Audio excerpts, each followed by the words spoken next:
This demonstration of the patient assessment system is based upon the following scenario. You and a fellow wilderness first aider are hiking along in the nearby mountains on a chilly, overcast December day. About 20 minutes ago, 2 hikers passed you by, and one of them did not look well.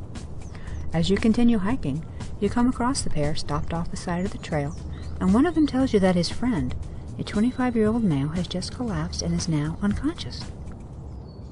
The first part of the patient assessment system is the scene size-up, which includes checking the scene for safety. Once the scene is safe to enter, be sure to don the proper body substance isolation or BSI, such as non-latex gloves. As you approach the patient, formulate a general impression of the scene. Your general impression should include the number of patients, your overall impression of how bad things look, and whether or not the patient may have a head, neck, or spine injury. As you're forming your general impression, if you see anything that would lead you to suspect a head, neck, or spine injury, you want to have your fellow rescuer immediately hold C-spine. Now, on to the primary patient assessment.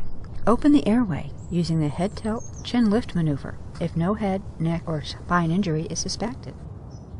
Otherwise, use the modified jaw thrust maneuver. Once the airway is open, assess for adequate ventilation by looking, listening, and feeling for breaths and adequate chest rise for 5 to 10 seconds. If this patient is not breathing, then begin CPR immediately. Next, simultaneously check the patient's carotid and radial pulses, and take note of the strength and rhythm. It should present as strong and regular. Next, pull back your glove to expose the back of your hand in order to assess the patient's skin condition. This is best done on either the patient's forehead or arm. Now check for major bleeding by performing a head-to-toe blood sweep. Do this with your gloved hands. Place your hands under each section of the patient's body and then check your hands before continuing on to the next section. Be consistent about looking at your gloves for blood. Severe bleeding is a life-threatening condition and should be treated immediately.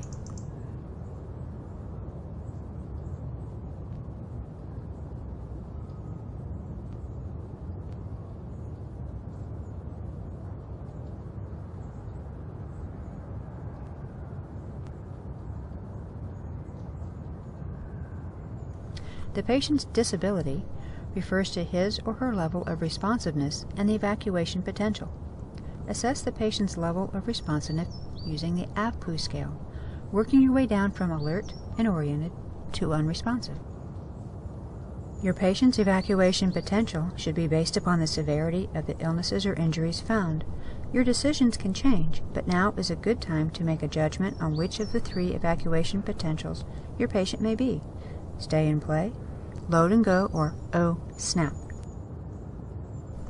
Expose the patient to examine all major injuries while taking care to protect him from exposure to the elements. Now that the primary patient assessment is done, all life-threatening conditions have been found and addressed. It is now time to assess the patient for any additional injuries. The secondary or focused patient assessment is an opportunity to do just that. If the patient is conscious, or if an unconscious patient's friends or family members are present, then ask the sample patient history questions of them. Be sure to take a full set of vital signs, which should include heart rate, respiratory rate, level of responsiveness, and skin condition. Now perform the physical exam. Start at the head and work your way down to the feet, palpating as thoroughly as possible, looking for deformities and depressions, open wounds, tenderness, and swelling. When assessing the head, check the mouth for any airway obstruction such as broken teeth. Check the ears and nose for cerebral spinal fluids, and look for bruising around the eyes and behind the ears, which could indicate a head or brain injury. Check the neck and throat for jugular vein distension, tracheal deviation, medic alert jewelry, and then feel the vertebrae in the neck, looking for the bones to be in a straight line. Check the chest for stability, deformed ribs, or any other abnormalities. Ask your patient to take a deep breath, which will allow you to check for paradoxical movement. Also check the sternum to be sure it is in one piece. Check the abdomen by using a 2-handed roll to look for rigidity and point tenderness. Watch the patient's face for grimacing and guarding as you assess the entire abdomen, as there may be a pain response from the patient at a certain point in this assessment. Check the pelvis for stability and pushing down on the hip bones and then squeezing inward. When assessing this, the pelvis should hardly move, and you should hear no crepitus or bone grinding. Unless there is an obvious injury to the patient's groin, there may not be a need to physically examine this part of the body. Next, check both legs for any abnormalities, then move back to check the arms as well.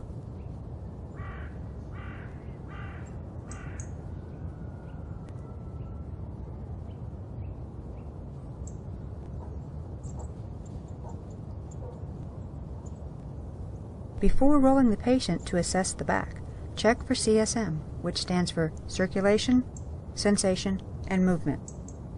This can be accomplished by checking for a pulse, pinching the same digits on both extremities simultaneously and asking the patient which digits you are touching in order to assess sensation, and having the patient wiggle toes or squeeze your hands to assess movement. Be sure to check both extremities simultaneously for the most accurate assessment. Now for the last part of the focused assessment, rolling the patient to check his back. Extend the patient's arm that is nearest to you above the head.